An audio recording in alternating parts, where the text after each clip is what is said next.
এই হচ্ছে অবস্থা। এই হচ্ছে আমাদের সোনাগাজীপুর বাজারের অবস্থা। সব শেষ, বাড়িঘর সব শেষ। এই যে বাড়ি, এই যে সব শেষ, সব শেষ, সব শেষ, সব শেষ, বাড়িঘর সব শেষ।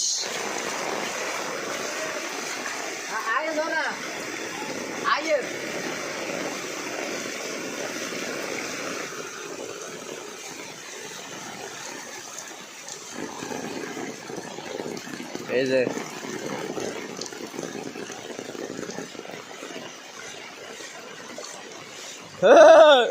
জলস্রোত দেখছো এটা দিকে মাত্র মাছ ঢুকবো তো।